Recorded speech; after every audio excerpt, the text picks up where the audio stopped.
Alors, je vais partager du coup mon écran. Alors, Donc, excusez-moi. partager Donc ton déjà, écran. moi, je suis Julie Stephencheng. Alors, je vais voir si ça fonctionne. Est-ce que c'est bon? Oui, Très bien. Donc voilà, donc j'ai fait un merveilleux. Donc là, c'est en plein écran, j'imagine. oui, c'est en plein écran. Ok. Donc, alors déjà, bah, merci, voilà, merci à tous les étudiants d'être là. Donc, je ne vous vois pas. Mais je suis très contente de participer ben voilà, au programme, notamment parce que je pense, au vu des projets que j'ai vus très vite et que vous allez raconter plus tard, j'ai l'impression que je suis pas si éloignée de vous. Donc vraiment par rapport à votre expérience, à votre savoir-faire, à vos désirs même pour le futur, et aussi ben, parce que voilà, ça me permet de voir des gens. Donc j'imagine voilà que vous n'avez pas vu beaucoup de monde ces derniers temps. Et donc, du coup, je suis très contente de partager avec vous mon expérience et mes dilemmes. Très rapidement, voilà, donc je suis voilà, Julie. Étienne m'a un peu présentée, donc je suis auteur et designer depuis presque 10 ans maintenant. Je fais partie de Volumique, avec qui j'évolue depuis presque 10 ans aussi.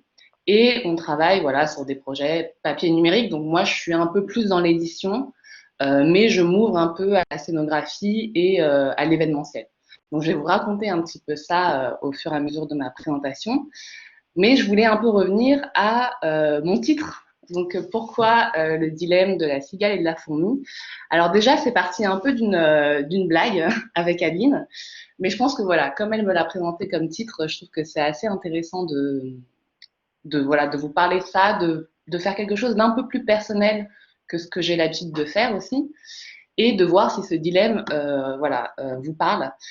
Alors pourquoi la cigale et la fourmi? Parce qu'en tant qu'auteur, je ne sais pas vous, mais j'ai remarqué une sorte d'évolution du statut. Et voilà, moi quand j'étais étudiante, en fait, on m'a vraiment appris à faire des livres. Et pour moi, un auteur, c'était ça. C'était faire de l'illustration, créer, lire, écrire, etc., etc. Et en tant qu'auteur, d'être accompagné par un agent, un éditeur et un producteur. Les années passant, en fait, j'ai multiplié les différents enfin, collaborations, je dirais. Donc voilà, j'ai été à la fois accompagnée d'un agent, d'un éditeur, d'un producteur, d'une personne comme Étienne qui est vraiment mentor slash éditeur slash producteur slash génie, voilà. Et j'ai expérimenté aussi toutes sortes de stratégies financières. Donc là, c'est vraiment des soutiens d'État, du financement participatif, des boutiques Etsy, des résidences d'artistes. Donc je pourrais vous en parler un peu plus tard. Et d'une certaine manière, j'ai remarqué aussi que l'époque avait changé, c'est-à-dire que il n'y a pas que moi qui suis allée dans cette voie. L'auteur n'est plus forcément celui qui ne fait que créer, mais c'est aussi un peu d'une certaine manière celui qui gère. Donc autour de moi, j'ai remarqué des auteurs qui font voilà autant leur communication que des recherches de financement, que des commandes évidemment, des stratégies de diffusion, des relations partenaires, des relations clients, etc. Et c'est pour cela que pour moi, l'artiste qui est dans la fable de la Fontaine, l'artiste, il est vu comme une cigale. Et maintenant, aujourd'hui, je dirais que l'auteur, l'artiste, le designer, c'est un peu une forme hybride entre la cigale et la fourmi. Euh, voilà. Donc, pourquoi un dilemme? Alors déjà, parce que à l'école, on m'a appris à être une cigale, donc c'est-à-dire à créer, à ne faire que créer, et on m'a pas appris à être une fourmi, c'est-à-dire à gérer. Et en fait, cette partie-là, je l'ai vraiment appris sur le tas. Donc voilà, j'imagine que Étienne a été dans la même position que moi, et d'ailleurs je parle pour nous tous. Hein. Et voilà, donc pour moi, la cigale, c'est vraiment l'artiste, mais c'est aussi l'auteur, c'est aussi le designer, c'est voilà, c'est l'inspiration, la mise en place des concepts, la pratique, les outils de recherche, la fabrication. Et la fourmi, c'est plutôt tout ce qui est liste, donc c'est-à-dire la relation client, la prospection, les recherches de financement, les dossiers de financement, la stratégie de financement, la diffusion des projets, les mails, les commandes, etc., etc.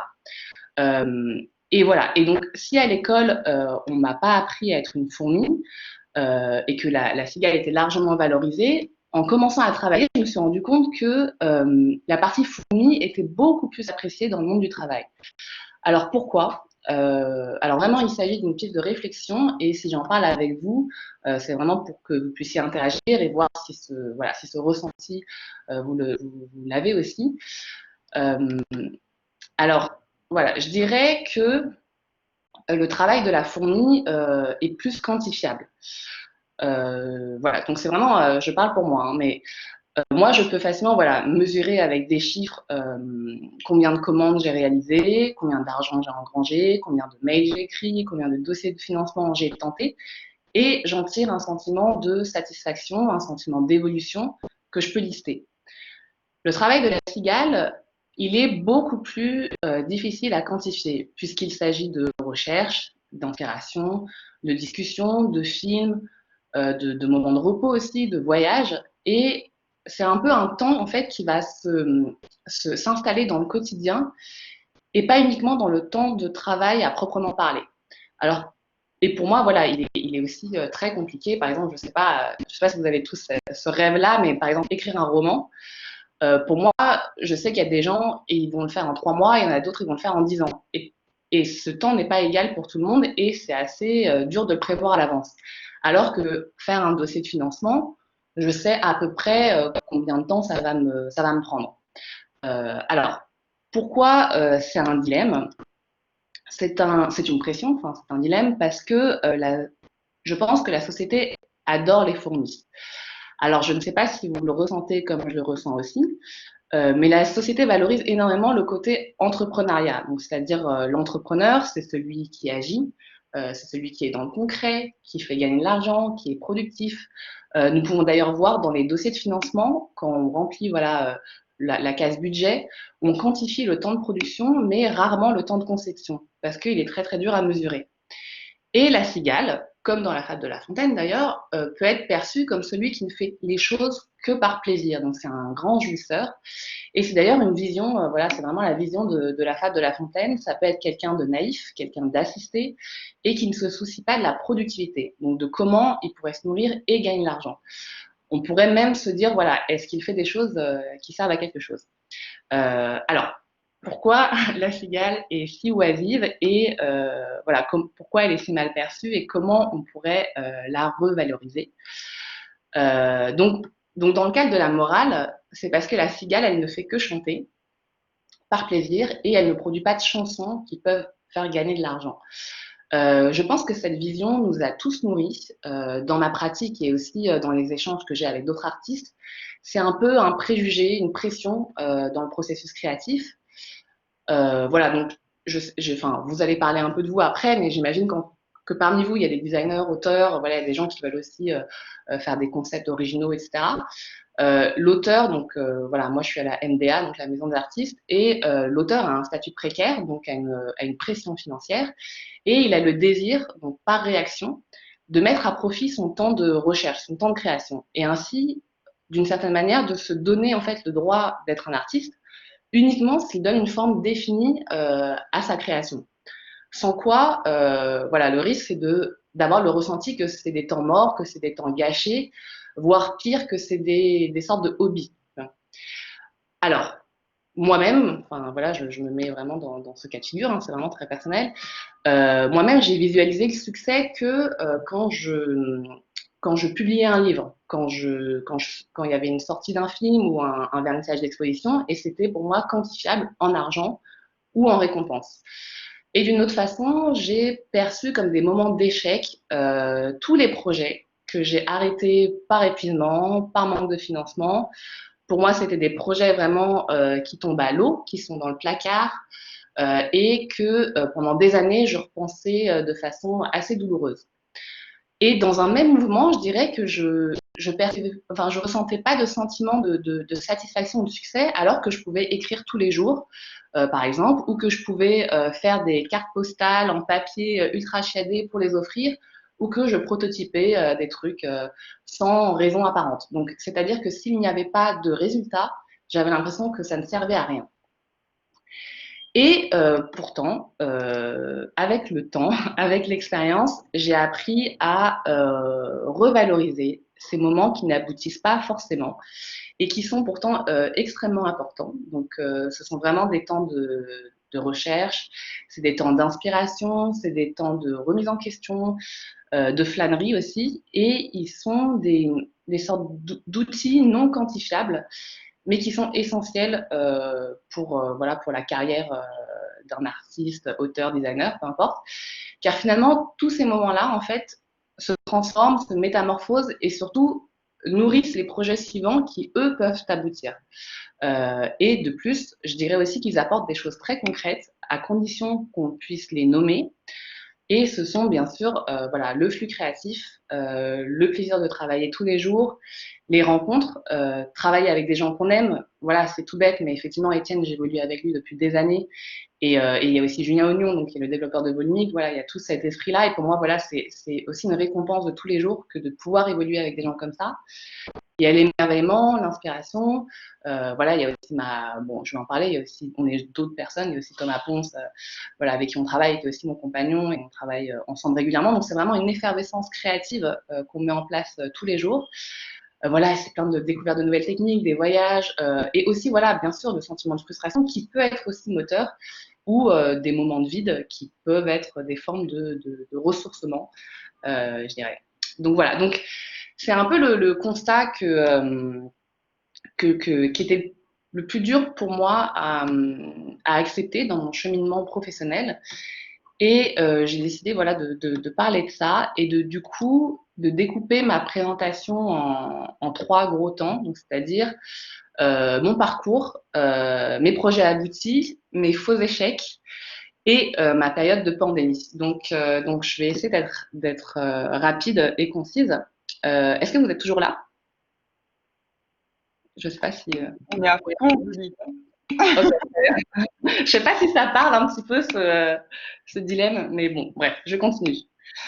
Je pense que ça leur parle énormément parce que l'expérience qu'ils viennent de faire, c'est une expérience qui leur a permis aussi de comprendre ce que tu veux dire, c'est-à-dire la nécessité d'avoir ces deux ambitions que de flâner, de se laisser aller à une effervescence créative, de faire des essais, de prendre plaisir et en même temps aussi d'avoir cette casquette de gestionnaire, d'entrepreneur, de voilà, développer aussi l'envie de gagner le marché, de gagner de l'argent, de gagner.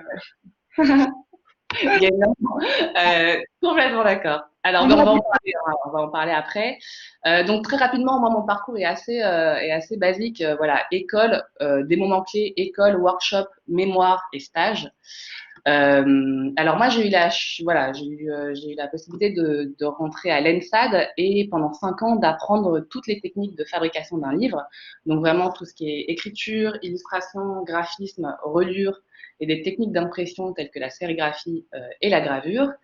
Et j'ai eu un moment clé pendant ma scolarité, c'est la rencontre avec Katsumi Komagata. Donc je ne sais pas si certains d'entre vous le connaissent, mais à la base c'est vraiment un designer, hein. Il n'est pas du tout dans le livre. Et à la naissance de sa fille, il a commencé à faire des livres, voilà, avec beaucoup de découpes, avec beaucoup de plis.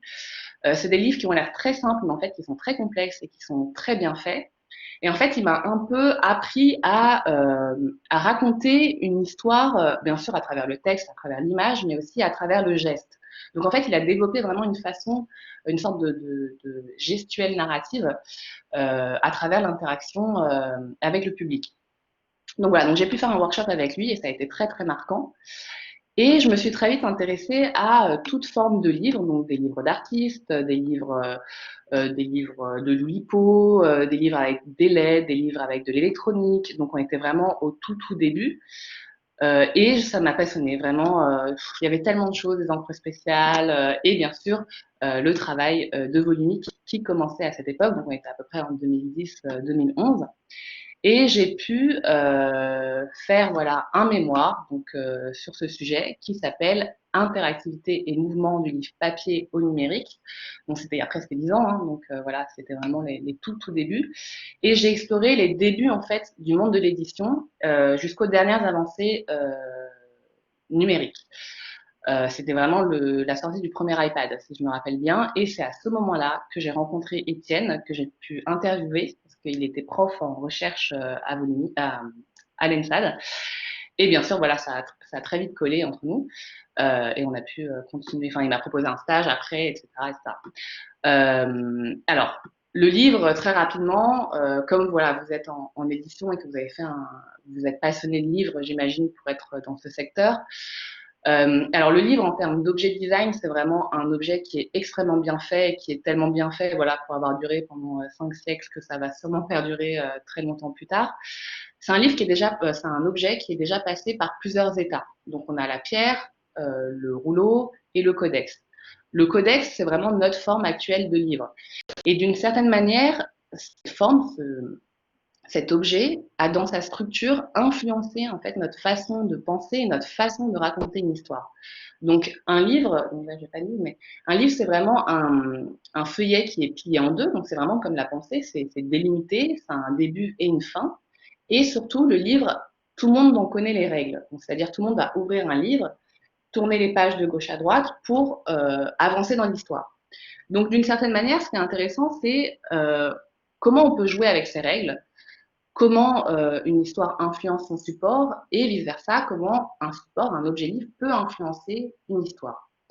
Voilà, donc c'est vraiment ce questionnement que je me posais et pour ça, j'ai voulu prototyper et j'ai rejoint bien sûr le studio Volumique. Donc Volumique, voilà, Étienne en a fait une très, très belle présentation. Donc moi, Volumique, c'est vraiment un événement marquant voilà, de ma vie. Voilà, on partage à peu près les mêmes intérêts. Donc voilà, pour moi, le papier, tout ce qui est tangible, c'est des choses manipulables, ça peut faire des structures, c'est sensible et surtout, ça a une durée de vie qui est beaucoup plus grande que le numérique. Mais le numérique est vraiment passionnant. Il y a tout ce qui est interaction, animation, son, game design, etc., etc.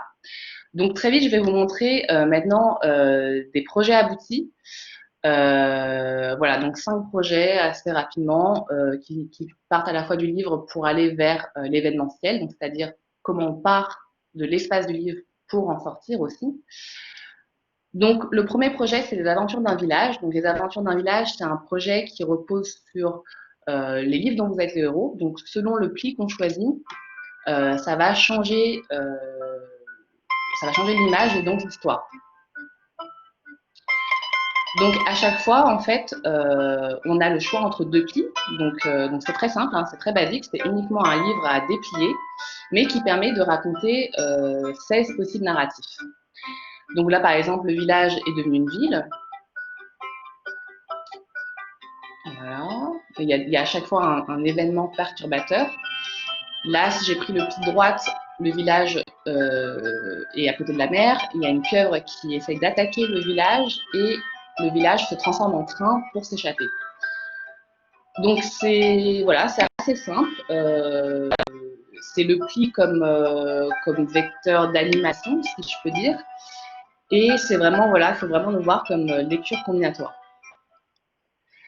Un autre projet qui s'appelle Poème en pièces, donc là on est plus sur du pop-up, donc c'est un livre-jeu cette fois-ci, et on est sur des cartes à jouer qu'on va déplier pour créer en fait des pop-up, et chaque pop-up correspond à une pièce d'une maison, donc vous avez la chambre, les escaliers, etc. etc. Et sur le sol, donc sur la face à plat du pop-up, vous avez des parties de phrases qui sont inscrites. Donc en fait on va devoir construire l'espace en même temps que construire des histoires. Donc voilà, donc ça demande vraiment une gymnastique qui est spatiale et narrative et je trouvais ça assez intéressant. Et on peut retourner les pop-up et on peut se retrouver à l'extérieur avec des petits balcons, des petites fenêtres, etc., etc. Donc ça, c'est 2 projets qui ont fait partie de mon diplôme en fait des Arts Déco et qu'on a pu éditer en mini-édition avec Étienne à la suite. Voilà, donc c'est vraiment assez simple, mais c'est des projets qui quand même sont assez coûteux à fabriquer. Soit il faut en fabriquer voilà, beaucoup, et là en fait pour le coup on n'avait pas fabriqué beaucoup.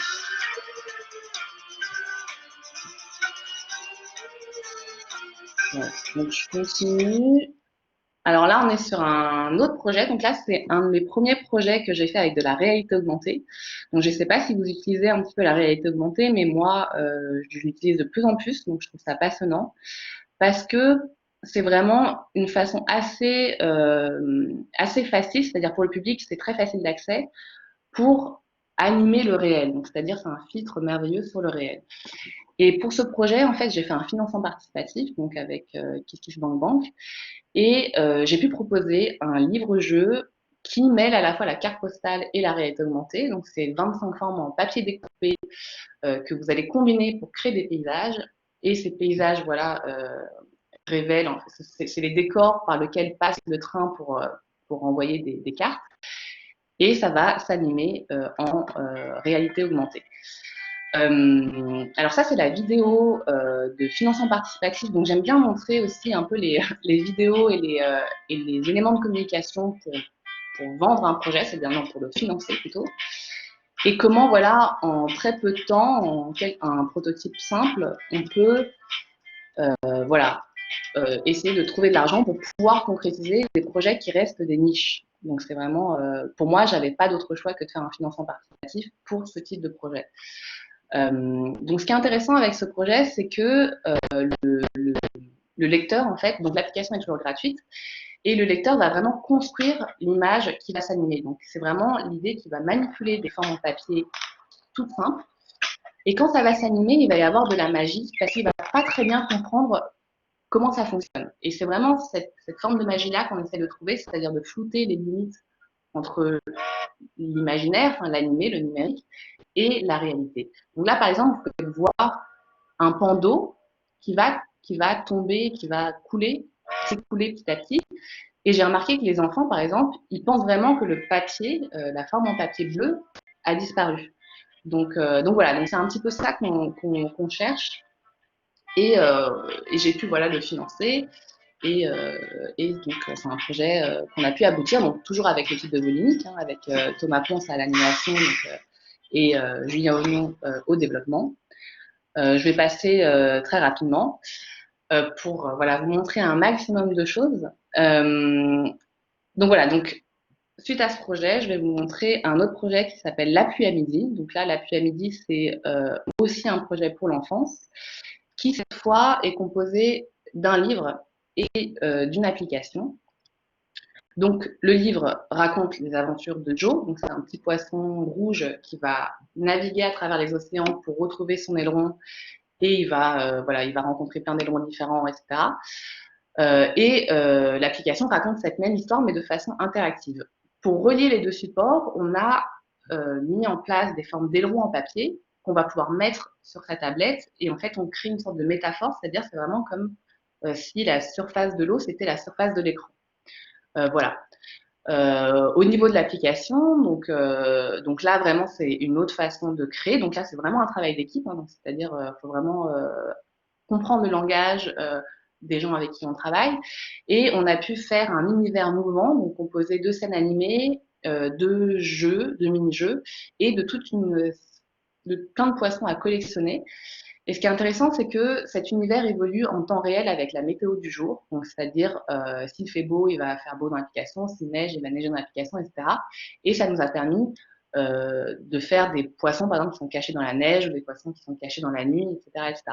Donc ça, c'est un petit peu des illustrations qu'on a faites. Donc voilà, donc on a fait des illustrations à deux avec Thomas Ponce, donc qui est réalisateur animateur mais qui est aussi illustrateur et moi donc voilà, donc là c'est vraiment une autre façon de travailler, c'est vraiment des couleurs très pop, des formes qui se mettent les unes sur les autres, etc. Donc c'est assez plaisant. Voilà, donc là c'est par exemple ma vidéo de prototype. Alors c'est une vidéo qui était au tout début en fait de ce projet-là. Donc c'est un projet qui a mis longtemps quand même à se concrétiser, qui a mis presque 4 ans. Et voilà, ça c'est vraiment le premier prototype que j'ai fait pour avoir des financements. Donc là on est sur des financements du CNL, du CNC, d'Orange, enfin voilà, il y a eu plusieurs financements. Et c'est vraiment des choses que je fais assez instinctivement, très simplement. Donc voilà, vous allez avoir des ailerons à découper. C'est vraiment du DIY, voilà, c'est vraiment le côté facile. Et on triche, c'est-à-dire que bien sûr que je ne pouvais pas développer une application pour le prototype, donc on fait semblant, c'est-à-dire qu'on fait des trucs en GIF, sur Photoshop ou en Flash à l'époque, ou voilà, des choses très très simples pour montrer le concept. Donc là, voilà, vous avez les ailerons. Donc tout est parti de là, hein, tout est parti des ailerons en papier. Il n'y avait pas d'histoire, il n'y avait rien. C'était vraiment un univers qui était en devenir. Et c'est cette interaction qui m'a plu. Donc c'est tout bête, c'est juste des ondulations qui partent et un bateau qui se retrouve à moitié dans l'eau et à moitié en dehors de l'eau. Euh, Très rapidement, ça c'est le projet plus abouti qui a été publié. Oups, pardon, j'ai arrêté le partage d'écran peut-être. Allô?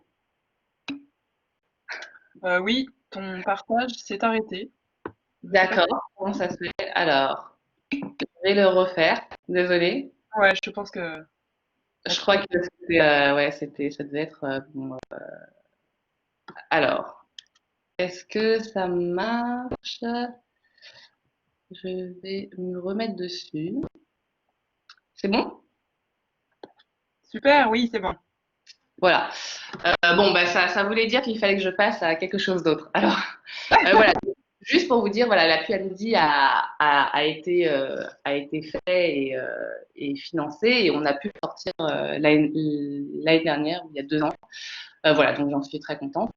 Alors, Ouramado AR, donc c'est un autre projet, donc c'est mon dernier projet que j'ai terminé en 2019. Donc là, on part sur une sorte de chasse au trésor en réalité augmentée. Donc là, vraiment, on passe dans une toute autre échelle.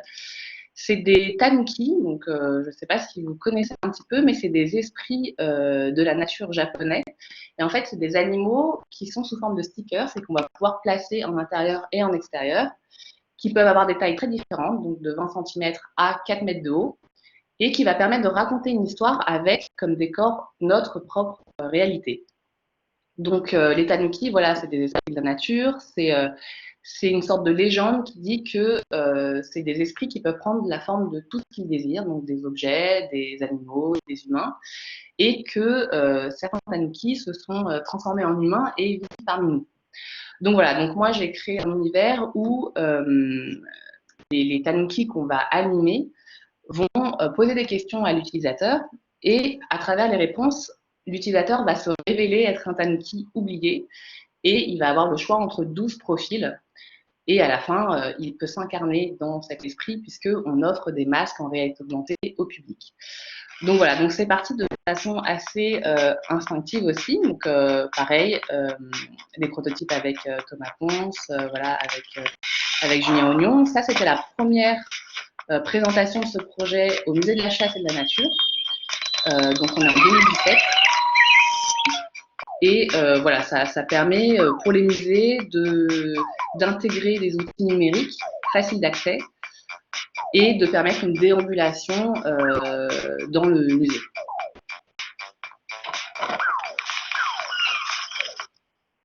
Voilà. Alors, c'est un projet aussi qui a commencé à la Villa Fujiyama, donc ça, on pourra en parler aussi, mais c'est une résidence d'artistes au Japon. Et c'est là qu'on a commencé à faire les premiers prototypes. Donc, c'est vraiment voilà, c'est une résidence qui est perchée tout en haut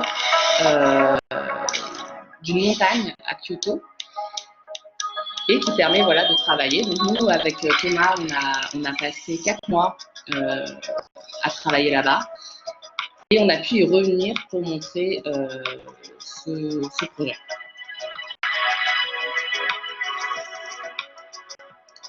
Voilà, donc là, vous pouvez voir le chat. Voilà. Ça, c'est à Épinay-sur-Seine, puisqu'on a fait aussi des présentations de projets à l'échelle de ville. Donc là, c'est 38 tanuki qui sont de très grande taille dans la ville. Et on a fait 20 000 cartes au trésor pour le public, envoyées par les boîtes aux lettres. Voilà, donc ça prend vraiment plein de formes différentes. Donc je vais aller très vite, mais en gros, c'est de l'intérieur, c'est de l'extérieur, ça peut être en tout petit, ça peut être sur des tableaux, ça peut être aussi sur des villes. Donc,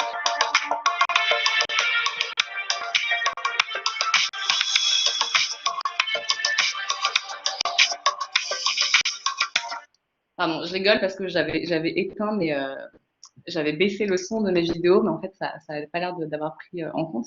Donc voilà, donc ça, par exemple, c'est une collaboration avec un artiste Voilà, donc ça prend plein de formes différentes et c'est un projet qui évolue aussi dans le temps puisqu'on rajoute à chaque fois des personnages et on le montre dans différents endroits. Voilà, donc je me rends compte que le temps passe très vite, donc je vais être très très rapide maintenant sur les deux autres parties. Alors très vite, les faux échecs, donc bien sûr ce n'est pas des échecs. Je vais vous montrer 3 projets très rapidement. Donc les matelots. Alors les matelots, c'est un projet de court métrage d'animation que j'ai commencé à faire avec mes 2 frères, donc Julien Cheng et Jonathan Cheng. Julien Cheng qui a fait le Gobelin aussi en animation. Et nous sommes partis sur ce projet qui part d'une histoire que j'ai écrite il y a à 17 ans. Et en fait, cette histoire part d'une métaphore. Donc, c'est une métaphore comme quoi on a tous dans notre cerveau un vaste océan où naissent nos pensées. Et il y a des petits êtres, des petits matelots qui sont là pour pêcher ces pensées et pour pouvoir les envoyer en parole. Donc c'est vraiment une métaphore qui permettait en fait d'illustrer voilà toutes les expressions aussi avec les pensées noires, les pensées les pensées qui tombent à l'eau, les paroles en l'air, etc., etc., et de jouer avec notre météo intérieure, donc par exemple avec des tempêtes qui vont chambouler nos pensées, ou par exemple la peur, par exemple là qui prend la forme d'une gigantesque vague qui nous empêche de nous exprimer. Voilà, donc c'est un travail on a mis longtemps à faire. Donc c'était voilà beaucoup de travail. On a eu aussi des soutiens, mais malheureusement il n'a pas pu aboutir, donc par manque de financement. Et aussi parce que voilà, il y avait une aide aussi qu'on avait demandé au CNC et les critiques qu'ils nous avaient fait par rapport à ce projet, on les trouvait pertinentes. Et du coup, et aussi voilà, on a chacun vaquer à nos occupations. Et puis c'est aussi voilà un travail entre frères et sœurs, donc entre Julien et moi, voilà c'est toujours très houleux puisqu'on a des univers quand même qui sont assez forts aussi et on avait peut-être du mal à savoir qui allait prendre le lead à ce moment-là. Mais voilà, c'est pas un projet qui est perdu puisque voilà, soit lui, soit moi, on va le reprendre pour les années suivantes. Voilà. Autre projet, donc Moving Mask. Donc Moving Mask, c'est un projet que j'avais fait pour ma boutique Etsy. Donc ma boutique Etsy qui est aussi un petit peu un échec enfin un échec. Voilà, parce que j'ai commencé il y a 2-3 ans et je ne m'en occupe plus du tout. Donc malheureusement, il ne se passe plus grand-chose. Mais ces masques, en fait, on avait commencé à les faire pour les vendre. Donc c'était vraiment des petits packs de 6 masques. Et on a commencé à faire ça parce qu'on avait trouvé l'animation en alpha, donc qui permettait d'animer en dehors de la surface imprimée en réalité augmentée. Donc voilà, donc ce projet n'a pas forcément marché, mais il est devenu les masques dans Uramado. Donc c'est-à-dire que j'ai récupéré le concept et on a pu en faire des masques 2 ans plus tard. Donc finalement, ce n'était pas gâché. Voilà. Autre projet aussi, donc là, c'est des pop-up. Donc, c'est des pop-up en réalité augmentée qu'on avait fait à la Villa Kujayama aussi et qui jouaient avec le washi du papier. Donc, c'est-à-dire, c'est des pop-up qu'on pouvait manipuler et qui pouvaient s'animer et révéler plein d'animations différentes. On jouait vraiment avec le côté aussi, voilà, transparence, le côté petite lanterne, etc. Et c'est un projet qui n'a pas vraiment abouti parce que c'était beaucoup trop fragile, c'était assez dur à manipuler. Mais dès 2 ans plus tard aussi, alors qu'on s'en doutait pas vraiment, on a pu voilà, on a pu revenir en fait au Japon avec un concept en fait qui reprenait vraiment le concept d'Orama, enfin, de ces pop-up. Je suis vraiment désolée pour l'anglais, du coup, qui est catastrophique, mais on est parti de ce concept, donc c'est-à-dire des petites maisons en papier, des petites maisons de poupées qu'on allait pouvoir utiliser pour mettre en valeur les produits Hermès. Donc, c'est comme si, en fait, finalement, toute la fragilité, le côté trop délicat pour un projet de design, c'est ça qui avait fait que le projet n'avait pas pu aboutir, mais dans le contexte, effectivement, d'une vitrine ou d'un projet plus de luxe, ça avait tout un intérêt. Donc pour ce projet-là, on voulait aussi faire une sorte d'interaction, mais on ne pouvait pas faire quelque chose en réalité augmentée, puisque c'était des passants. Et du coup, on a imaginé un principe avec une caméra et un écran, donc c'est Thomas Ponce que vous voyez. Donc voilà, donc je vais vous expliquer, vous avez deux vitrines. Vous avez une vitrine avec une maison de poupées en papier où on invite le spectateur à regarder à l'intérieur et il va voir des personnages qui dansent. Et en fait, la vitrine de droite, c'est l'intérieur de cette maison de poupée. Donc on peut retrouver la même femme qui est assise sur un fauteuil. Et en fait, on va créer une sorte de changement d'échelle, de rapport d'intérieur-extérieur. Très simple, hein, en termes d'outils, c'est assez simple. Voilà, quand je regarde à travers la vitrine de gauche, je me retrouve propulsée dans la vitrine de droite. Voilà, donc on a fait aussi 17 autres petites vitrines sur ce concept. Voilà. Donc comme quoi, voilà, ce n'était pas vraiment un projet qui n'a pas abouti. Voilà, donc très rapidement, je vous ai montré des échecs, mais qui ne sont pas vraiment des échecs, qui sont devenus autre chose. Et maintenant, je vais vous raconter un petit peu ma période de pandémie. Donc, c'est-à-dire comment, là, un obstacle qui a effectivement chamboulé toute mon année, puisque en 2019, j'ai beaucoup montré le projet Oramado partout dans le monde et je devais faire la même chose en 2020. On devait faire aussi une grosse application avec l'Institut français. Donc, tout ça a été changé et je n'ai plus rien eu depuis janvier, puisqu'en Asie, la pandémie a commencé fin janvier. Et donc, je vais vous raconter un petit peu très rapidement trois concepts, trois projets que je suis en train de faire et que je finance et qui sont nés depuis le début de l'année. Donc, les dessins croisés. Alors, c'est un projet qui part en fait du jeu de tarot. Alors, je ne sais pas si vous êtes familier avec le jeu de tarot. Donc, c'est un jeu de cartes. Et je trouve ça vraiment passionnant. Donc, parce que en fait, à la base, le jeu de tarot, c'est un jeu de cartes qui était censé enseigner la philosophie de façon ludique. Et c'est un objet de design qui a traversé les siècles, qui a changé d'usage plusieurs fois pour devenir aujourd'hui un outil de voyance et un outil de jeu. Donc, ce que je trouve très intéressant, c'est que ça a été tout de suite voilà, pris d'assaut par les Oulipiens. Donc, j'imagine que vous connaissez l'Oulipo, mais l'Oulipo, c'est un mouvement donc, qui s'appelle l'Ouvroir de littérature potentielle. Et voilà, très rapidement, ce que je trouve intéressant, c'est qu'ils ont une façon de créer par la contrainte, donc c'est-à-dire comment, à travers une structure prédéfinie, on peut s'extraire en fait des automatismes qui sont liés à notre pratique. Donc ça, je trouve ça vraiment très intéressant. Et bien sûr, ils se sont intéressés au tarot, puisque dans le tarot, c'est vraiment une mécanique narrative où en fait toutes les combinaisons sont interprétables et peuvent faire du sens. Donc, un des Oulipiens, donc, qui s'appelle Italo Calvino, a écrit un roman qui s'appelle Le Château des dessins croisés et qui renferme deux récits. Donc, vous avez Le Château des dessins croisés qui part du tarot de Visconti du XVe siècle et La Taverne du dessin croisé qui part du tarot de Marseille du XVIIIe siècle. Donc, ce qui est intéressant, c'est qu'il a aussi changé son cadre par rapport à l'époque. Et ces deux récits reposent sur la même structure narrative, puisque c'est des personnes qui arrivent dans un lieu, qui perdent l'usage de la parole et qui doivent raconter leur trajectoire à travers un jeu de tarot posé sur la table.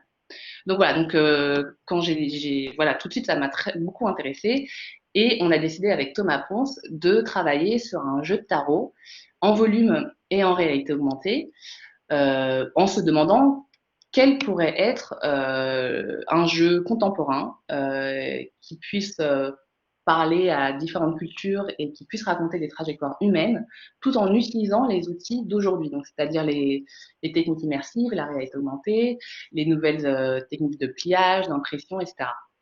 Donc bien sûr, en réalité augmentée, on peut imaginer des choses très intéressantes avec des personnages qui peuvent interpréter les cartes, puisque l'interprétation du tarot est assez complexe, et on peut imaginer des personnages qui passent de carte en carte, dont les animations varient en fonction de la météo, etc. etc.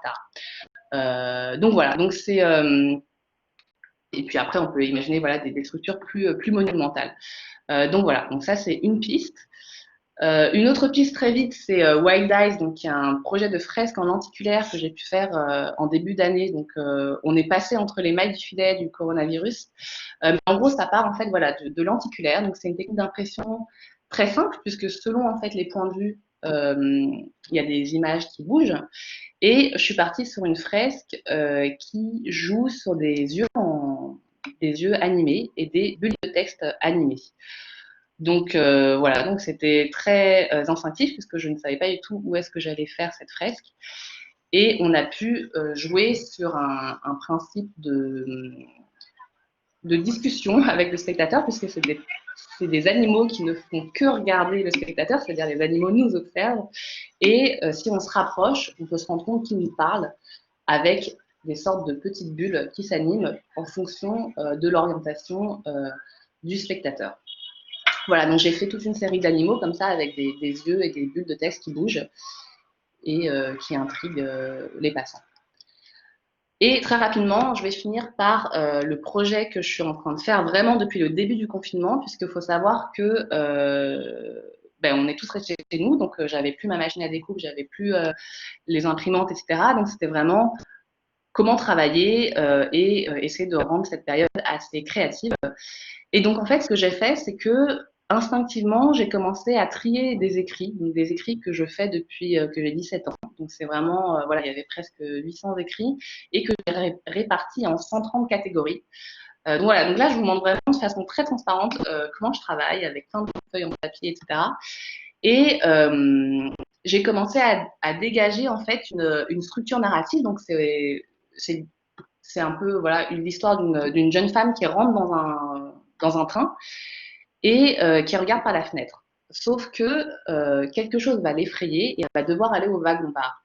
Et en fait, dans son déplacement, elle va se rendre compte que toutes les fenêtres donnent sur différents mondes et racontent différentes histoires.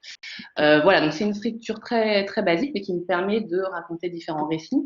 Et je vous montre voilà, des formes que je fais pour m'inspirer. Donc, je pars vraiment sur.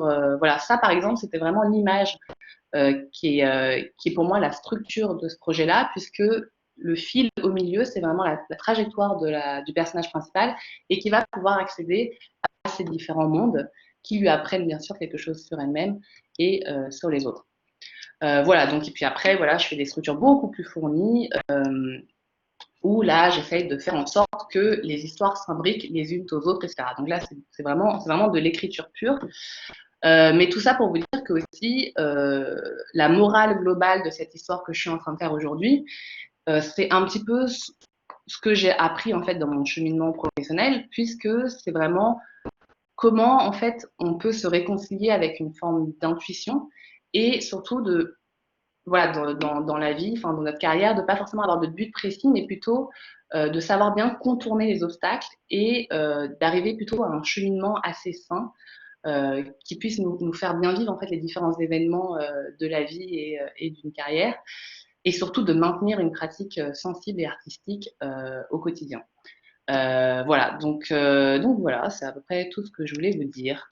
Voilà, donc je ne sais pas si c'était clair et si ça vous a parlé. Mais en tout cas, c'est à peu près ce que je voulais vous raconter. Merci Julie. De rien. C'était très émouvant cette entrée avec la métaphore de la cigale et la fourmi. Ouais, tout à fait. Tu vois, j'ai joué le jeu. Quand tu m'as présenté le film, je me suis dit, ah, mais il y a tellement de choses à dire. Et vraiment, c'est vraiment, pour moi, c'est vraiment un des trucs fondamentaux que j'ai compris. Parce qu'au début, alors, faut savoir, alors, peut-être pour expliquer que je suis une énorme fourmi. C'est-à-dire que moi, au début, j'étais vraiment beaucoup de listes, vraiment financement, diffusion, etc. Mais en fait, je me suis rendu compte que ça me faisait beaucoup souffrir aussi, vraiment. C'est-à-dire que c'est beaucoup de stress, c'est beaucoup de tension. Et je mettais toujours dans le placard le côté artistique, c'est-à-dire que je m'en voulais beaucoup quand je dessinais ou quand j'écrivais, des choses comme ça. Et voilà, donc je pense que dans le cadre actuel, c'est intéressant de se dire qu'il faut bien valoriser cette partie de soi-même. Voilà. Mais dans cette démarche que tu exposes là dans le dernier projet 1000 milliards de 1000 fenêtres, est-ce que ton Mhm. côté fourmi ne t'aide pas à faire justement ces listes, ces catégories, ce tri Parce qu'il y Là, a une de pensée quand même assez ouais. évidente. Ouais. Et alors là, pour le coup, voilà, la fourmi est au service de la cigale. Donc, je trouve que c'est intéressant puisque d'habitude, c'est toujours le contraire. Mais oui, oui, bien sûr. Effectivement, il faut que je puisse structurer un petit peu parce que sinon, c'est trop vague aussi. Est-ce que tu dirais justement que cette période de confinement, elle favorise le fait que la fourmi soit au service de la cigale et pas l'inverse? Est-ce que c'est pas finalement une aide pour les créatifs? Tout à fait. C'est-à-dire que, alors, faut vraiment savoir que pour une fourmi, pour quelqu'un qui est dans le management et la productivité, une année où on ne sait pas, enfin, une année où tous les événements sont annulés, où tous les gens restent chez eux, on ne sait pas combien de temps ça va prendre, c'est vraiment très, très stressant. C'est-à-dire que bah, tout ce qui est liste, enfin, effectivement, là, dans cette période, aucune production ne pouvait se lancer, puisqu'on ne pouvait pas travailler avec notre équipe dans notre lieu. On ne pouvait pas faire de dossier de financement, puisque toutes les aides étaient arrêtées. Enfin, voilà, il y avait plein de choses qui étaient un peu compliquées. Et au final, voilà, la fourmi, là, elle est complètement paralysée, quoi. C'est-à-dire que, voilà. Et donc, du coup, vraiment, c'est heureusement que la cigale est là, parce que sinon, on ne ferait rien. Amis pour la vie. Allez, voilà. Alors, très chers participants, avez-vous des questions à poser à Julie ou des remarques à lui faire? Enfin, n'hésitez pas. Léa, vas-y. Euh, j'ai l'impression qu'il y a que moi qui ai posé des questions. Je suis désolée. Du coup, Julie, je vais mettre ma caméra, comme ça sera peut-être moins. Voilà. En fait, j'aurais deux questions. La première, c'est par rapport à tes projets où tu fais intervenir le numérique. Ouais. Enfin, l'intervention entre ce que tu fais et la partie sur l'iPod, etc. Est-ce que les compétences, tu les as déjà ou tu fais intervenir quelqu'un d'extérieur pour faire l'animation? Ouais, alors donc à Volumique, donc comme Étienne vous l'a expliqué, donc on a Julien Oignon, donc Julien Oignon qui est développeur, qui est un développeur qui est très créatif, hein, c'est pas du tout voilà. Et donc Thomas Ponce avec qui on travaille aussi tout le temps, qui est réalisateur animateur. Donc en fait, on travaille vraiment en symbiose. Ouais. Voilà, c'est-à-dire que quand on a une idée, un prototype, souvent, bien sûr, on va pas demander aux gens de l'équipe de prototyper avec nous. Donc là, on part sur du bidouillage. Donc, c'est-à-dire, moi, en réalité augmentée, j'utilisais les premiers trucs qui s'étaient non, c'était Vuforia, ouais, c'est ça. En animation, voilà, des gifs sur Photoshop. Voilà, c'est-à-dire que pour le prototype, on fait un peu avec des outils de base. Et dès qu'on arrive à avoir un petit financement, ben là, on travaille en équipe. Ok, ok, ok. Et ma deuxième question, du coup, c'est parce que tous les projets que tu as présentés, moi, enfin, pour remettre dans le contexte, illustration, mais en Belgique. Et mon projet de fin d'année, enfin, mon projet diplômant, sortait un peu du cadre du livre classique, illustration classique, et il se rapproche beaucoup plus des projets que tu viens de présenter que les autres. Et en fait, je me suis toujours posé la question de faut se tourner vers qui pour développer un truc comme ça?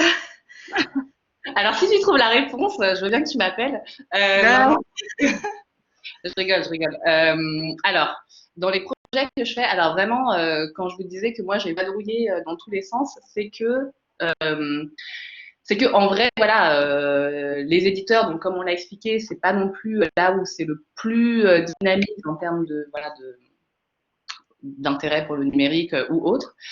Moi, ces derniers temps, je me suis tournée pas mal aussi vers les musées, vers les villes. Enfin, c'est tout bête, hein, mais effectivement vers les festivals, voilà, tout ce qui est événementiel, puisque je pense qu'il y a beaucoup d'envie par rapport au numérique. Voilà, Étienne, il est plus vers le jeu de plateau. Moi, je reste quand même dans le livre parce qu'en fait, j'utilise vraiment, vous avez vu, avec le tarot, avec mes récits et tout, j'utilise vraiment les mécaniques du livre en fait pour m'inspirer et pour les faire sortir à l'extérieur. Mais en fait, je vais vraiment être honnête, il faut chercher des financements partout là où il y a, c'est-à-dire les médiathèques, partout, partout, partout. Et en même temps, c'est vraiment grâce au financement aussi qu'on rencontre des gens. Donc, c'est-à-dire que, par exemple, Ouramado, il est parti d'une exposition itinérante que j'ai fait, enfin d'une exposition du Salon du Livre Jeunesse de Montreuil, qu'on a faite ensemble à partir de 5 de mes projets et qu'on a pu après imaginer une version itinérante pour aller dans toutes les médiathèques du 93. Donc là, je trouvais que c'était vraiment intéressant et c'est vraiment en parlant en fait aux médiathécaires que je me suis rendu compte qu'il y avait euh, un vrai besoin là-dedans et que j'ai pu après construire des projets voilà, qui répondaient à cette demande. Mais si j'avais pas fait ça, si j'avais pas fait ça avec le Salon de Livre Jeunesse, je n'aurais pas eu d'idée de cette idée. Donc voilà, donc aussi, d'une certaine manière, il faut laisser venir en fait les collaborations, les opportunités, et c'est ça qui va créer des fois des projets futurs. Ok, ok, ok. Ça va. Bon bah. Ce que tu veux dire, Julie, c'est que si on veut pouvoir vivre de ce type de projet, qui sont effectivement à la croisée des chemins, à la croisée des industries aussi. Tout à l'heure, Étienne en parlait, hein, il désignait les gens de l'industrie du film, ceux de l'industrie du jeu, et il parlait aussi du monde de l'édition traditionnelle. Et donc, quand on est un peu à la croisée des chemins, ce que tu dis, c'est qu'il faut être vraiment dans l'entrepreneuriat. Il faut entreprendre, il faut vendre, il faut communiquer, il faut se faire voir, il faut démontrer. On est à l'amorce en fait d'une tendance, certainement. On n'est pas sur ces projets-là sont pas encore matures entre guillemets. Complètement. C'est-à-dire que et c'est là où vraiment je rigole hein, quand je dis que l'auteur doit, enfin pour moi en tout cas, l'auteur dans ce type de domaine qui est un projet niche, il a une forme d'entrepreneuriat parce que sinon c'est vraiment effectivement ça peut être très très compliqué de trouver les gens qui vont permettre de financer voilà ce type de projet. Il faut savoir par exemple que Ouramado c'est un projet que je diffuse toute seule, mais voilà, je m'en suis donné les moyens, mais voilà, en 2019, on est à 30 lieux d'exposition, je l'ai montré dans plus d'une dizaine de pays. Et là, vraiment, c'est voilà, comment j'ai travaillé mes contacts, travaillé des partenaires, et vraiment là, valoriser vraiment le côté où faut pas faire, voilà, faut pas faire de gaffe, faut bien penser à tout l'aspect financier, à tous les aspects contractuels, etc. Donc il faut, pour moi, il y a aussi l'idée qu'on ne peut pas toujours attendre que les autres nous apportent les moyens de créer. Des fois, il faut pas se donner les moyens, mais essayer de voir où est-ce qu'il y a une brèche et voir aussi si ça nous intéresse, si ça nous passionne. Pour moi, par exemple, une des choses qui est très importante dans tous les projets que j'entreprends, c'est de pouvoir travailler avec des gens que j'apprécie, avec lesquels j'aime évoluer. Et je fonctionne vraiment au coup de cœur, donc c'est-à-dire même les partenaires, les lieux d'exposition. Pour moi, c'est vraiment voilà, ça se sent quoi, c'est du feeling et on a envie de travailler dans telle ou telle voie. Mais voilà, donc moi je conseille toujours effectivement c'est pour ça que dans mes conférences je parle beaucoup de l'aspect financier, l'aspect diffusion et voilà de façon assez transparente parce que je pense que ça fait partie de nos métiers parce que l'auteur pour moi est de plus en plus indépendant, donc c'est aussi la société qui bouge, mais ça lui donne aussi une forme enfin, bon, je vais être un petit peu utiliser des grands mots, mais pour une fois, il n'est pas forcément dominé par les acteurs, et il peut voilà, être maître à nouveau de sa destinée. Okay. Quentin Oui, bonjour, j'ai essayé d'allumer ma caméra, je ne sais pas si ça a marché. Ok. Bonjour. J'avais une question justement par rapport à l'aspect financier qui est aujourd'hui de plus en plus important. Et est-ce que en tant que artiste designer, est-ce que c'est pas une des premières choses aussi à laquelle on doit penser euh, avant aussi la création? Parce que quand on crée un projet, qu'on sait qu'on veut le partager et tout, est-ce que l'aspect financier il rentre pas maintenant dans les priorités alors qu'avant ça passait un peu après Alors, pour moi, hein, moi c'est voilà. Moi, je dirais que non, pas forcément, parce que je suis pas forcément sûre que les meilleures idées arrivent quand on pense vraiment à l'aspect financier, c'est-à-dire à combien, quelle est la stratégie marketing, etc. Faut pas oublier quand même que, en tout cas pour moi et Étienne, on a un positionnement qui est que on est vraiment des gens du visuel à la base, des gens de design. Et comme vous avez très bien pu le voir par rapport à Étienne, par exemple, Étienne, c'est vraiment enfin voilà, il est pas là, donc je m'en fiche, mais c'est vraiment un génie créatif, c'est-à-dire qu'il va vraiment prototyper, chercher, il va vraiment être très généreux et il va développer plein de formes artistiques qui vont aussi nourrir plein d'autres gens autour de lui. Et moi, c'est un peu pareil, c'est-à-dire que moi, je me donne des phases de création qui sont dans des temps limités, mais où vraiment je laisse ouvert tous les possibles. Donc, c'est à la fois des envies d'illustration, des envies de game design, des envies d'interface, des envies d'animation, etc., mais de laisser venir le flow. Et après, une fois qu'on a des concepts qui fonctionnent, on les sélectionne, on arrive à un prototype un peu plus abouti. Et là, je pense qu'il faut choisir les projets et les faire rentrer dans des cases de financement. Donc c'est là où en fait, après, en deuxième phase, on passe à la partie financière et on se demande, ok, ce projet, bon, ben, c'est plus un projet d'édition, donc on va demander à cet éditeur ou à tel labo ou machin, peu importe, et on va avancer comme ça. Mais s'il n'y a pas, pour moi, s'il n'y a pas un vrai déclic artistique, une vraie magie, un truc sincère, bah ça se voit en fait. Je pense que ça se voit vraiment parce que par exemple, tu vois, il y a toujours un peu un truc sur ah mais il faut pas donner ses idées, voilà, on peut t'expliquer, prendre tes concepts et puis faire un truc beaucoup mieux, etc. Mais en fait, si je veux vraiment être honnête, bah, c'est pas très grave parce qu'en fait, nous notre pack c'est vraiment l'aspect artistique et ça on peut pas le prendre en fait. Voilà. Ok, d'accord. Parce que, enfin, c'est vrai que sur certains projets qu'on peut voir d'artistes et tout, on a l'impression Mhm. que l'aspect financier, il a quand même son importance, et je trouve que ça dénature un peu justement le côté artistique, le côté justement idée, idée créative, et du coup, c'est pour ça que je me posais la question. Bah, après, voilà, c'est par rapport à chacun et puis aux problèmes financiers de chacun. Enfin, là, en fait, on vous a montré nos projets artistiques, hein, mais à côté de ça, nous, on fait plein de commandes. Hein. Enfin, c'est vrai.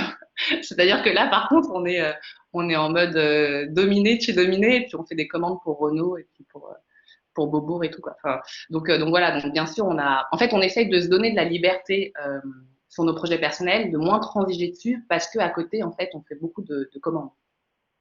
Ouais. Ok, bah, merci beaucoup. De rien. Est-ce qu'il y a d'autres questions pour Julie? Dimitris? Hello! Hello Dimitri. Ah, il a. Dimitris, est-ce que tu peux allumer ton micro? Est-ce que ça marche pour toi?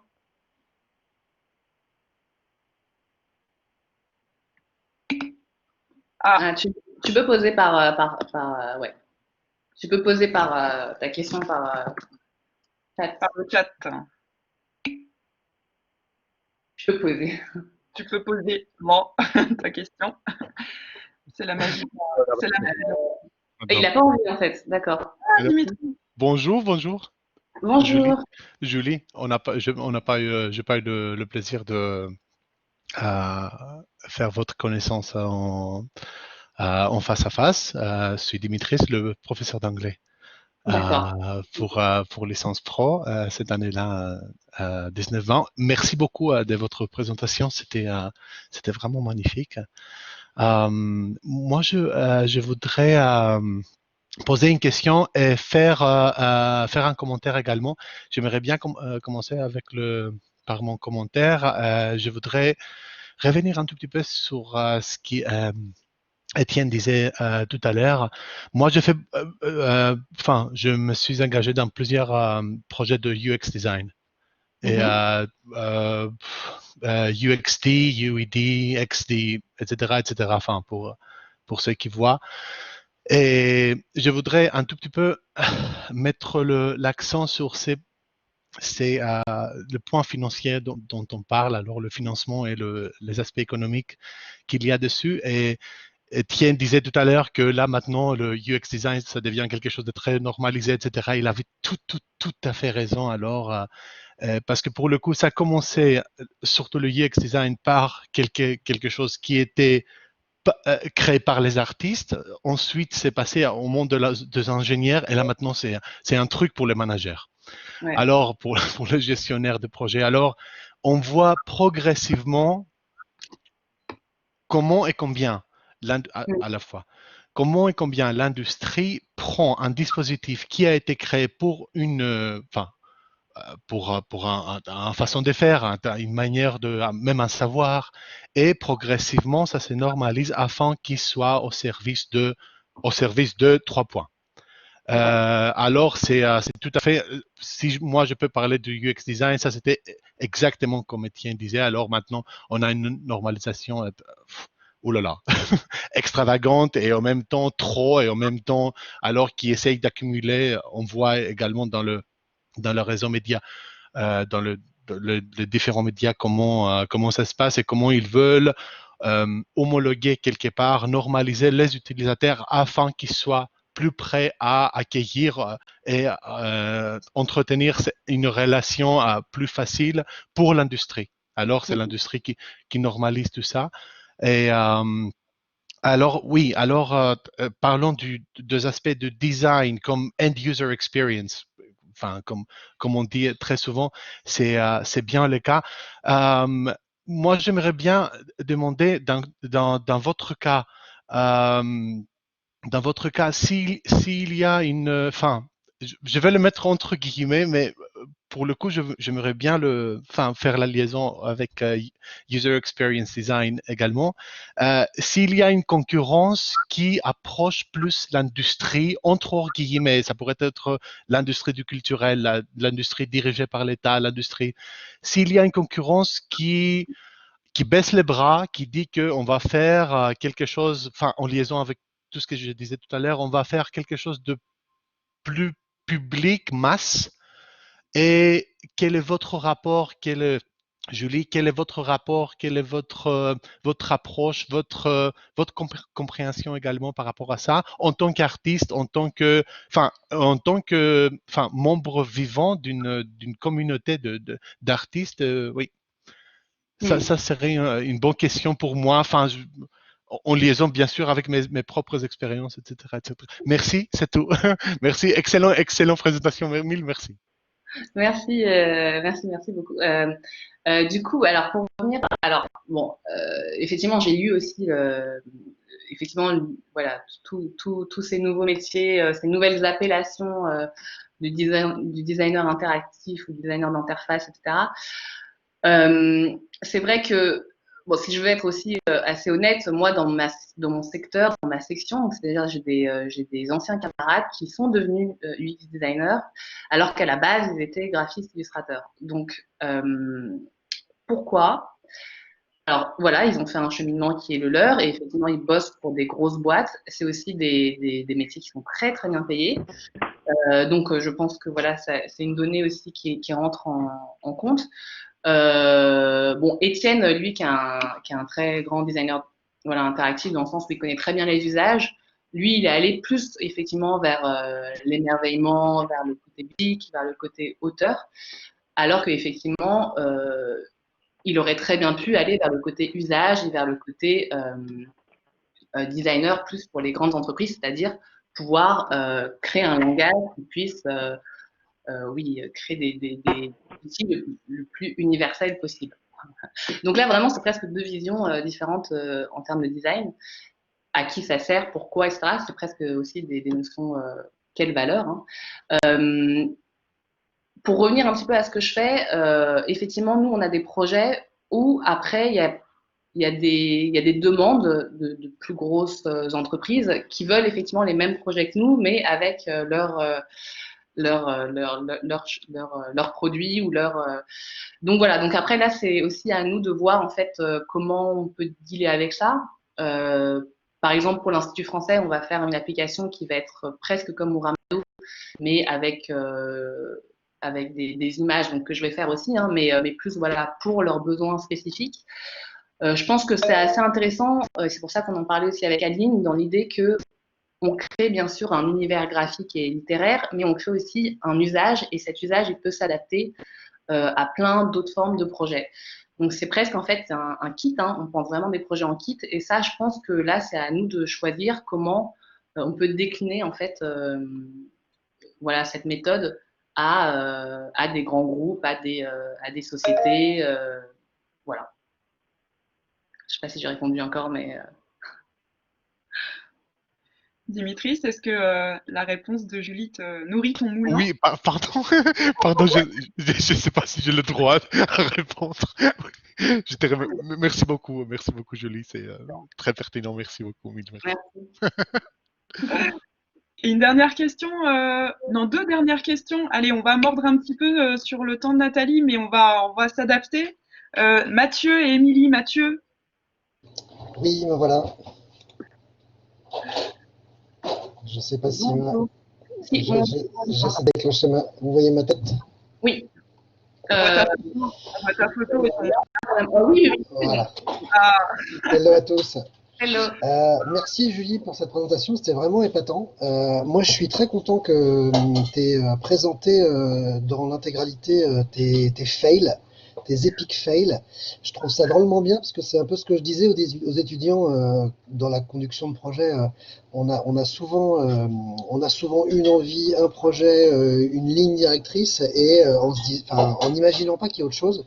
Et je trouve très bien, en tant que créatrice, que tu nous montres un peu toutes les choses auxquelles tu as pensé, les choses qui se sont vendues et celles qui se sont pas vendues, et la manière que tu as eu de recycler certains trucs qui étaient restés un peu dans un coin. Et puis bah voilà, sur un projet suivant, tiens, ça pourrait coller, hop, je réinsère mes masques. Et voilà, je trouve ça drôlement intéressant par rapport au parcours des étudiants, de se dire que il faut que on vous voit, vous, que ce soit Étienne ou toi, quand vous travaillez indépendamment ou ensemble, voilà, ça fait un peu rêver. Vous avez des super contrats, vous avez des super opportunités. En plus, nos projets sont juste géniaux. Mais c'est bien de voir aussi que voilà, vous n'êtes pas que des superstars, vous êtes aussi des gens normaux et humains avec des ratés. Et que ça vaut le coup d'avoir plein de projets en parallèle pour pouvoir justement avoir de la matière à réfléchir, comme Étienne nous dit qu'il a toujours un truc à côté de lui là, et en prenant son café, il le regarde, et ça l'inspire, et puis du coup, ça lui donne une idée sur un autre projet. Voilà, je trouvais ça super intéressant. Et si ma mini question, c'était, voilà, juste nous refaire le processus un peu comme disait, j'ai oublié son prénom, qui est intervenu tout à l'heure sur la partie commerciale et la partie artistique, que tout ça est tellement lié et que c'est pas grave si on trouve pas immédiatement un client ou un financeur, ça peut venir après, quoi. Ouais. Donc, du coup, ta question, c'est? Bah, la question, non, enfin, c'est ça, c'est est-ce que tu as un pourcentage de réussite et de financeurs trouvés plus important que de ratés, ou est-ce que tout ça est une Alors, espèce d'imbroglio étrange? Juste pour les rassurer les étudiants par rapport au fait qu'ils puissent je ou veux pas trouver vraiment. un éditeur, quoi. si tu veux les rassurer, en d'échec. Je ne sais pas du tout si ça va la rassurer, mais alors si je compte, alors là, je suis en train de casser vraiment une image qu'on a de moi et qu'on pense. Parce que Étienne n'arrête pas de dire que je suis une sorte de pro de financement et de dossier et tout. Alors, si je vais être complètement honnête, mon nombre d'échecs en recherche de financement, en soutien, etc., est supérieur à mon nombre de réussites. Complètement supérieur. Donc voilà, donc effectivement, moi, je suis plutôt dans une optique de tenter, de se donner en fait de la marge de. Alors, moi, je suis aussi dans une optique de tenter, mais aussi une optique de gagner de l'argent, dans le sens où gagner de l'argent, ça permet de se donner une marge d'erreur et de voilà, de détour d'échecs. Alors vraiment, si j'aurais pu continuer la liste d'échecs et de détours avec Molinique, on en a plein. Mais voilà, donc pour moi, c'est clairement, il y a plus, enfin voilà, après c'est à mon sens, hein, mais il y a plus de tentatives que de réussites, disons. Je sais pas, je te mens pas, j'ai pas fait attention. Attends, je vois. Asma, on t'entend, tu as ton Je micro pense, allumé. hein.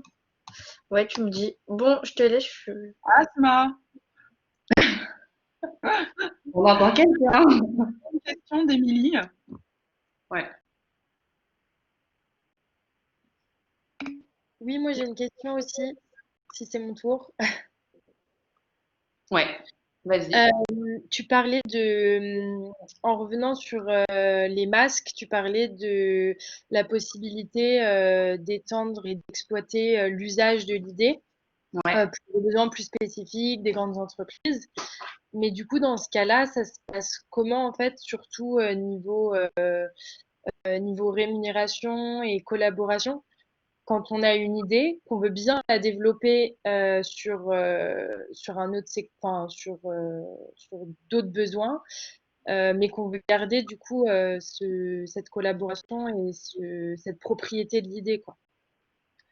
Alors là, c'est un peu compliqué, je dirais, à manœuvrer. Je dirais que quand il y a vraiment une idée originale, parce qu'en fait, c'est le problème de l'idée originale, hein, c'est qu'en fait, on peut pas vraiment déposer, enfin, je dis n'importe quoi, mais effectivement, si j'en reviens aux masques, effectivement, des masques en réalité augmentée, voilà, tout le monde peut le faire et c'est pas du tout protégeable ou déposable ou voilà, pareil, un kit de sneakers grandeur géant qui font des chasses au trésor dans la ville, ça, je peux pas le protéger non plus. Donc, du coup, c'est plus que quand on va me proposer, par exemple, je sais pas s'il y a Hermès qui me propose de travailler avec ce concept-là et de faire un peu la même chose pour eux, je vais dans mon budget, donc déjà, je vais valoriser toute l'équipe hein, avec qui on travaille, etc. Parce que pour moi, en fait, c'est aussi quand je travaille avec des partenaires qui me payent que je peux des fois amortir voilà, le fait qu'on s'est payé un peu moins, effectivement, sur nos projets personnels. Et je vais peut-être garder une petite somme qui va être effectivement, je ne sais plus comment j'appelle ça, mais qui s'appelle concept ou voilà, concept, ouais, je crois, concept du projet, je ne sais plus trop comment j'appelle ça, mais voilà. Après, voilà, c'est un peu. Déjà, je trouve ça pas mal quand tu as des entreprises qui te contactent et qui font pas plutôt le truc de leur côté, voilà, beaucoup inspiré de ce que tu as fait. Et après, voilà, il faut pas, enfin, je pense qu'il faut pas baisser son prix parce qu'effectivement, comme je le disais encore, pour moi, de ne pas pouvoir facturer la conception du projet, c'est un gros problème, enfin, dans le sens où même dans les dossiers de financement, même dans le travail qu'on a avec les partenaires, des fois, ils ne se rendent pas compte que c'est des recherches de projets qui mettent des années. Donc, c'est vraiment, si je vous dis un peu, par exemple, Ouramado, mon projet de chasse au trésor, c'est 4 ans de plein de petites choses qui m'ont amené à faire Ouramado. Après, le temps de production, il a été de 3 mois. Donc, voilà, on est vraiment sur des échelles très différentes. Mais pour moi, voilà, quelqu'un qui veut travailler sur une structure qui s'inspire de mon projet, il y a une part un peu de financement de ces temps de conception qui ont été beaucoup plus longs. Oui, bien sûr, je le sens tout de suite. Merci. Ça m'éclaire un petit peu. Super. Merci infiniment, Julie. De rien. Merci. Je te propose de passer le relais à Nathalie, qui va Yes.